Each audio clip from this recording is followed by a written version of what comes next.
Hello, नमस्कार, आदाब, सत श्री अकाल और अस्सलाम वालेकुम। मैं हूं मोहम्मद अहमद काज़मी, लेकर आया हूं आपका पसंदीदा कार्यक्रम आपके रूबरू। इस कार्यक्रम में हम आपको ऐसे जानकार लोगों से मिलवाते हैं जो उन सब्जेक्ट्स के बारे में बहुत ही गहराई से मालूमात रखते हैं। अभी जो मैं आज डिस्कस करने जा रहा हूं वो सऊदी अरब की तरफ से यमन का पीस प्लान है, जिसमें सना एयरपोर्ट को खोलने की बात कही गई है, होदैदा सी पोर्ट को खोलने की बात कही है।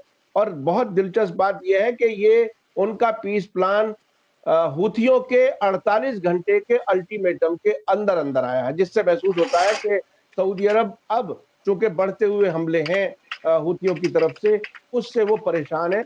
रियाज, जद्दा, अबहा एयरपोर्ट और बहुत सी चीजों, बहुत से अहम मकामात पर वो बार बार हमले कर रहे हैं, और ये भी कह रहे हैं कि जब तक ये हमले बंद नहीं होंगे सऊदी अरब की तरफ से, और जो घेराबंदी है यमन की वो बंद नहीं होगी, तब तक की जवाबी कार्रवाइयां चलती रहेंगी। इस सब पर बात करने के लिए मेरे साथ आज खास मेहमान हैं डॉक्टर वाइल अब्बास साहब, जो सीरिया के जर्नलिस्ट हैं, नई दिल्ली में रहते हैं एक लंबे अरसे से, और इस पूरे खित्ते को बहुत अच्छी तरह जानते हैं।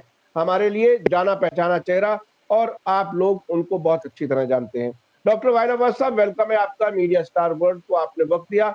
आप ये बताइए कि ये सऊदी अरब की तरफ से पीस प्लान, जिसमें सऊदी अरब अपने आप को पार्टी नहीं बता रहा, वो यमन की उस सरकार को पार्टी बता रहा है जो रियाद में बैठी हुई है, अब्द रब्बू मंसूर हादी को, और हूथियों को अपने आप को बिल्कुल ऐसे अलग रखा है जैसे उसका कोई काम ही नहीं है, जबकि सऊदी अरब उस अलायंस को लीड करता है जिसने 2015 में जंग शुरू की थी। आप इसे कैसे देखते हैं?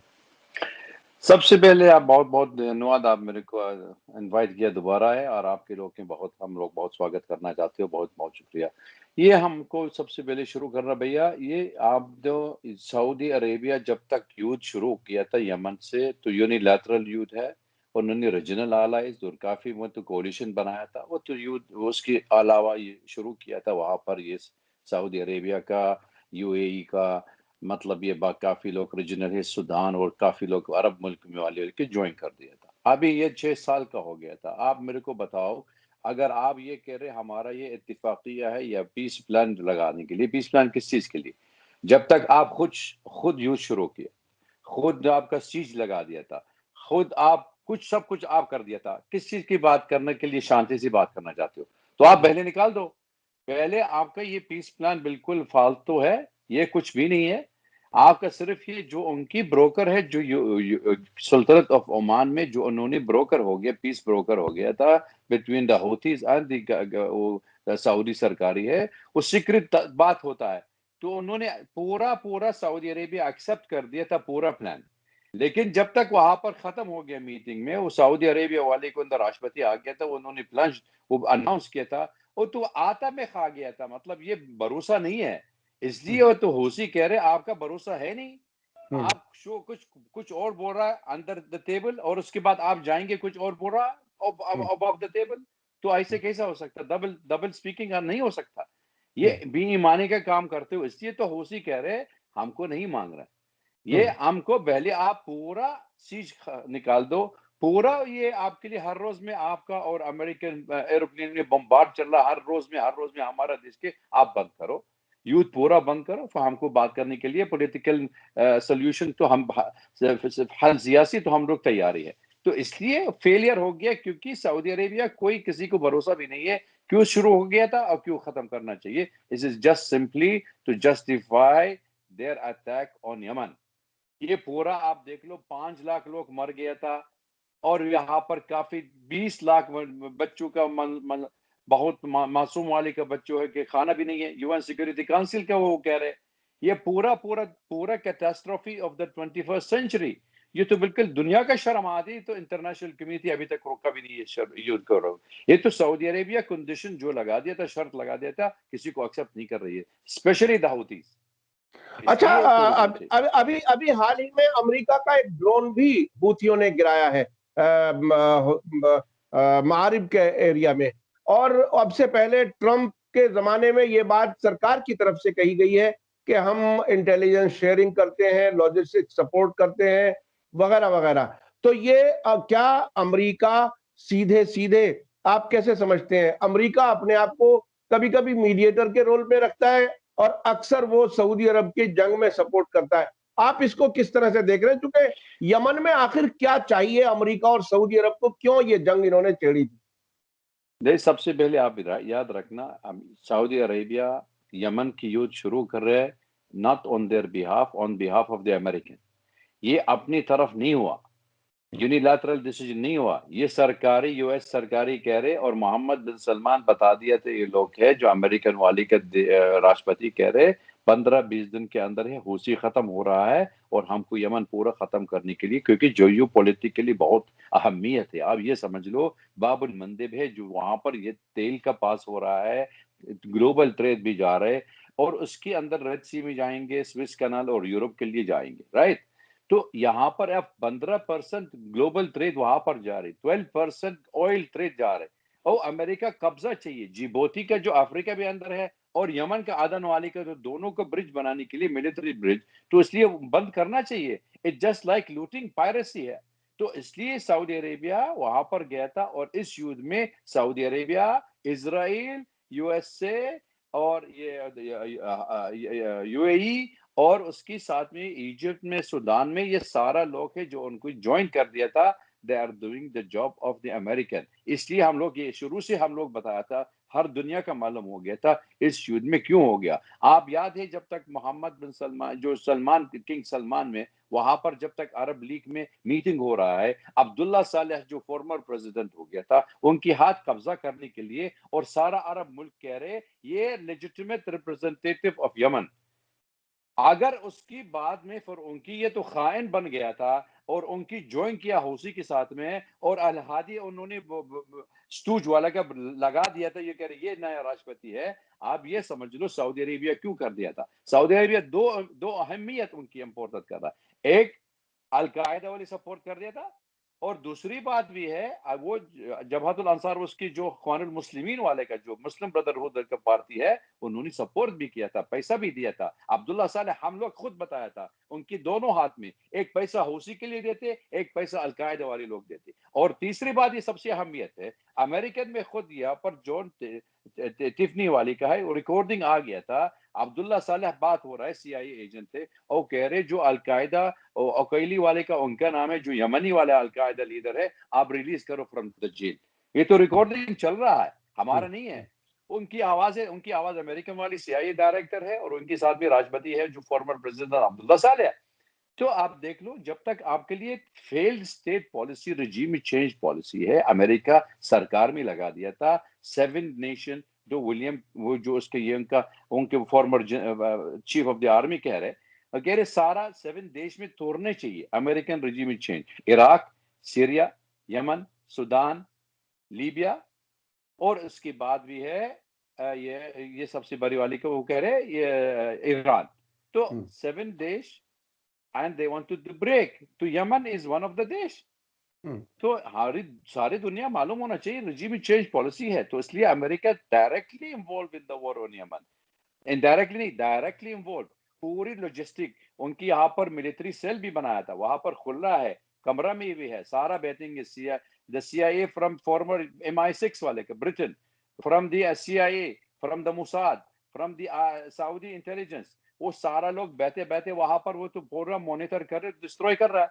और ये फकीर वाले लोग हैं, वो कह रहे उनकी काम, उनकी सोच रहा था ये फकीर वाले लोग के लुंगी बनाने के लिए और नायलॉन चप्पल बांध के लिए, वो तो हम लोग खत्म करने के लिए, लेकिन उनका मालूम भी नहीं ये यमन है और हमारा 10,000 का साल का सिविलाइजेशन है। अभी उन्होंने बिल्कुल बंदूक बना रहे, ड्रोन बना रहे, बैलिस्टिक मिसाइल बना रहे, और उनकी बिल्कुल जितना पैसा कमजोर है उन्होंने खुद बनाया था। इसलिए सऊदी अरेबिया अब जब तक बाइडेन में आ गया था, वो बाइडेन कह रहे आप खत्म कर दो, आप गलती हम लोग समझा दिया था, ये जल्दी से जल्दी खत्म हो गया, अभी 6 साल में और खत्म नहीं हो रहा। इसलिए जब तक बाइडेन आ गया था, वो सऊदी अरेबिया जल्दी से जल्दी खत्म करना चाहिए, क्योंकि आजकल उनकी बहुत सफरिंग हो रहा है, और हमको अटैक कर रहे, मिलिट्री बेसिस भी अटैक कर रहे अल हौसी वाला, और अभी उनके एयरपोर्ट भी अटैक हो रहा है। तो सऊदी अरेबिया वो कह रहे जल्दी से हम लोग भाग जाएंगे, बिल्कुल जल्दी जल्दी हो गया। तो इसलिए अमेरिकन सरकार मांग रहे ये खत्म करना चाहिए।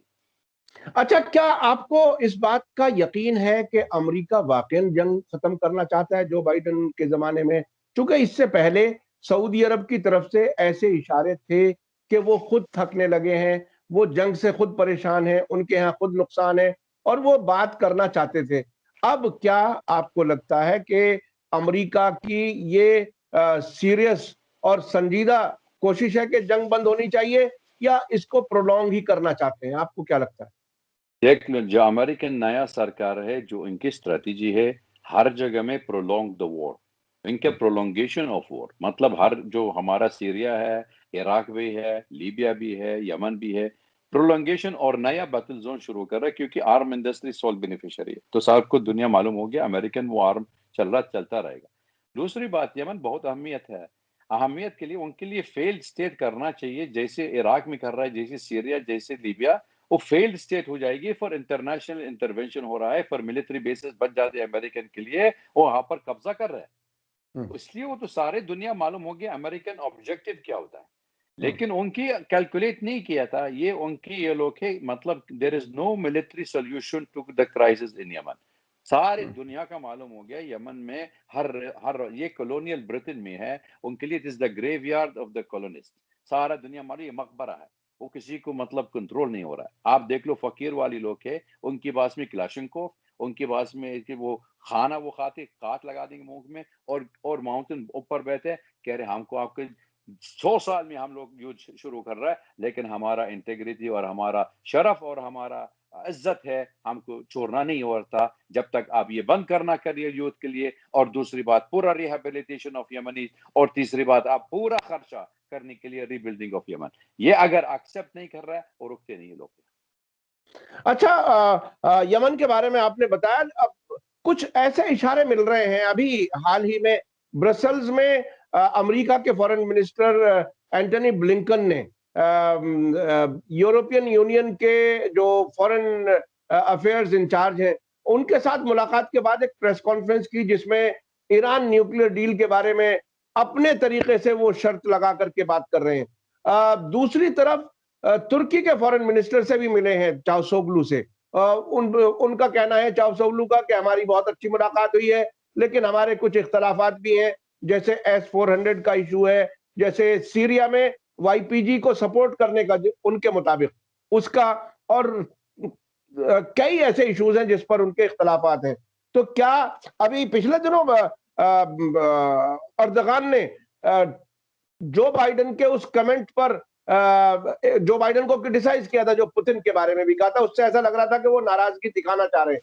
अब आपको क्या लगता है, तुर्की और ईरान के बारे में वॉशिंगटन में कंफ्यूजन है या कोई उनका सेट एक पॉलिसी है जिस पर वो आगे जाना चाहते देख लो, सबसे बड़ी ये दोस्त चीज है हमारे अरब मुल्क में और वेस्ट एशिया में, हम लोग कहते हैं। और जो जो जैसे इस्लामिक उम्मा है, अभी दो देश में उन्होंने वो काफी मतलब कंपटीशन चल रहा है, एक सऊदी अरेबिया है और एक तुर्की में। तो उम्मा मुस्लिम इस्लामिक उम्मा कह रहे हमको लीडिंग करना चाहिए। तो हैं? अभी तुर्की में पूरा अमेरिकन पॉलिटिक्स और अमेरिकन ऑब्जेक्टिव करा दिया था। आप देख लो मेडिटेरेनियन सी क्या कह रहे, यूरोप की यहाँ पर नाटो वाली का मेंबर्स है, तो झगड़ा शुरू हो गया। ग्रीस वाली का भी है, साइप्रस वाली भी है, फ्रांस भी है, जर्मन भी है, सारा शुरू किया, मतलब नफरत हो गया था ये क्या कर रहा है अर्दोगान में। और दूसरी बात में लीबिया भी गया था। फ्रांस भी को बहुत बहुत परेशान हो गया, क्योंकि लीबिया में जब तक उन्होंने ये लोग में नाटो वाली शुरू किया था, गद्दाफी हटार दिया था और पैसा लूट कर दिया था, और उनकी तेल अभी लूट कर रहा है और गैस में। और ये जब तक तुर्की में आ गया था, कह रहे आप तो क्या करने के लिए आते। तो तुर्की में failed policy in the Mediterranean, उनकी लीबिया में फेल्ड पॉलिसी हो गया था, सीरिया के ऊपर फेल्ड पॉलिसी भी है, इराक के ऊपर भी फेल्ड पॉलिसी है। अभी तक उनकी एथनिक तुर्क नेशनलिटी वो तो शुरू कर रहे हैं, ये तो पूरा मतलब उनकी तमद्दुद हो गया था CIS देश में। और अब पूरा आप देख लो, जो तुर्किश वाली स्पीकिंग नेशन, वो तो रिवाइव करना चाहिए। He wanted to revive the Turk ethnicity, Turk nationality. तो इसलिए अमेरिकन में ये भी आप समझ लो, यमन के ऊपर ये अभी सऊदी अरेबिया डर लगता है, अभी तुर्क में खुद आ रहे और उन्होंने वो मांग रहे ड्रोन वाली का, जो उनके फ्लाइट के कराबाख वो अजरबैजान में यूज कर रहा है। वो कह रहे हम लोग हमारा ये हमला भी शुरू किया यमन के ऊपर है। तो इसलिए अर्दोगान में उनकी एम्बिशन है, वो ये खलीफा बन जाते ottoman एम्पायर दोबारा दोबारा करने के लिए, तो दूर से एक्सपेंशन मांग रहे। अभी अमेरिकन में उनकी पॉलिसी में आप देख लो, उनकी करेंसी में उनकी इकोनॉमी काफी डाउन जा रहा है। उनकी सारे प्लान है। आप देख लो अभी अगर अर्दोगान में रहेगा, तो पूरा इकोनॉमी डाउन चल रहा है, खाना बहुत महँगा हो गया था, इन्फ्लेशन शुरू हो गया था, मिलिट्री एक्सपेंशन काफ़ी खर्चा कर रहा है और अभी समझ लो political compulsion on the public तो पॉलिटिकल प्रॉब्लम शुरू हो गया, वो अभी शुरू हो गया था अभी। अगर ये जितना अर्दोगान रहेगा वहाँ पर राष्ट्रपति है, जितना जल्दी तोड़ने के लिए वो अगर आर्मी इंटरवीन नहीं कर रहा है, he will destroy the country. तो इसलिए ये लोग उन्हें चुपचाप कर रहे हैं, आप जो मर्जी करो। जब तक उनकी मालूम हो गया इंटरनल प्रॉब्लम टर्मोइल शुरू हो गया, तो इसके बाद फिर वो तो इंटरफेयर करना चाहिए।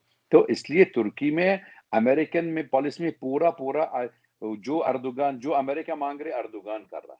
आप देख लो हर हमेशा कह रहे रशिया के साथ में कर रहे, फिर दूसरी बात में कह रहे हमको अमेरिका साथ में कर रहे, फिर तीसरी बात कह रहे हमको मुसलमान वाले के लीडर है। तो मतलब उनकी दिमाग में इतना जा रहे, इतना राइट लेफ्ट, उनकी कोई डायरेक्शन है नहीं इसकी। मतलब ही लॉस्ट द कॉम्पास, उनके मालूम भी नहीं कहाँ जाओगे हम लोग। तो इसलिए अमेरिकन में अभी तक कह रहे उनकी तरह से कब्जा करने के लिए, क्योंकि इज अ नाटो मेंबर और अमेरिका मालूम हो गया इतना बड़ा देश में बहुत अहमियत है कि इनके लिए अगेंस्ट रशिया, अगेंस्ट ईरान, तो फ्यूचर वॉर में आप देख लो 300 साल में अभी तक साइन किया एग्रीमेंट है ट्रूस बिटवीन ईरान एंड तुर्की में, तो कोई युद्ध नहीं हुआ। लेकिन अभी स्लोली आप धीरे-धीरे शुरू हो गया था, सिंजार इराक के अंदर हो गया था, सीरिया के अंदर हो रहा है, अभी समझ लो अज़रबैजान भी अंदर हो गया, तो काफ़ी अज़रबैजानी नेशनलिटी ईरान के अंदर हो रहा है। मतलब the plan is ultimate goal है, उस कम्युनल वायलेंस शुरू करना सुन्नी शिया का। This is the American and the West objective. ये हम लोग समझते नहीं है, ये उनका ऑब्जेक्टिव क्या होता है। ये सारा लिखा है, लेकिन कोई पढ़ते नहीं है। ये प्रॉब्लम ये हमारा मुल्क में है और अर्दोगान मालूम हो गया था ये हमारा मुस्लिम देश के लिए कुछ नहीं कर रहा है, सिर्फ डिस्ट्रॉय कर रहा है। आप देख लो पूरा सीरिया खराब कर दिया था, पूरा यमन खराब कर दिया था, पूरा ये इराक के अंदर हो गया। तो सारा आईएस और अल-कायदा उन्होंने और मशीनरी अब यूज कर रहे हैं। सीरियन वाले लोग लीबिया भेज देंगे, सीरिया वाले लोग को अजरबैजान भेज देंगे। आप देख लो machinery never won your war, ये तो सिर्फ ब्लैकमेलिंग है। तो अगर ये आप तो मशीनरी यूज कर रहे हैं तो ब्लैकमेल हो रहा है, आपके लिए कोई ऑब्जेक्टिव डायरेक्शन नहीं हो रहा ना। Why he is not using his regular army, ये भी समझ लो। That mean he is also a rented देश फॉर द अदर ऑब्जेक्टिव। वो भी उनकी ऑब्जेक्टिव नेशनल इंटरेस्ट फॉलो नहीं कर रहा है। ये हमारा सबसे बड़ी प्रॉब्लम है तुर्की के अंदर। बहुत बहुत शुक्रिया डॉक्टर वाइल अब्बास साहब, आपने बहुत ही बारीकी से बताया। मैं साथ साथ याद दिला दूं अपने दर्शकों को कि अभी हाल ही में अमेरिका में सरकार बदलने के बाद तुर्की ने सऊदी अरब से भी ताल्लुकात बेहतर करने की बात कही, जिससे ताल्लुकात खराब थे। यूएई से भी ताल्लुकात बेहतर करने की बात कही। बिल्कुल ऐसा लगता है जैसे कोई स्क्रिप्ट आई है वॉशिंगटन से, लेकिन अब एक के बाद एक साथ खुलता चला जाएगा। लेकिन यमन में भी तुर्की तबाही में शरीक है, और लीबिया में और इराक में और सीरिया में तो हमने देखा बिल्कुल खुली आंखों से। इस्तांबुल से लोग उतर करके दहशतगर्द सीरिया में पहुंचे और इराक तक पहुंचे, और वो सपोर्ट आज भी जारी है। इदलिब में मौजूद है वहां बहुत बड़ी तादाद में सीरिया में, लेकिन वहां पर कब्जा बनाए हुए हैं तुर्की के लोग, और वहां डिफेंस सिस्टम भी लगाया हुआ है, जो मिसाइल डिफेंस सिस्टम भी लगाया हुआ है। तो ये बहरहाल बहुत ही बारीकी से जानने की जरूरत है। और ये जो जज्बाती तरीके से लोग अर्दोगान को आने वाली उस्मानिया सल्तनत का खलीफा मानते हैं, उन्हें बहरहाल आंखें खोल करके देखने की जरूरत है। बहुत बहुत शुक्रिया डॉक्टर वाइल अब्बास साहब, आपने हमें वक्त दिया। इसी के साथ मुझे दीजिए इजाजत। धन्यवाद, शुक्रिया। जय भारत, जय हिंद। मीडिया स्टार वर्ल्ड के और वीडियो देखने के लिए हमारे चैनल को सब्सक्राइब करें और सीधे नोटिफिकेशन पाने के लिए बेल आइकन दबाएं। और अगर हमारी खबर सच्ची और अच्छी लगे तो अपने व्हाट्सएप, इंस्टाग्राम, फेसबुक और ट्विटर अकाउंट पर जरूर शेयर करें।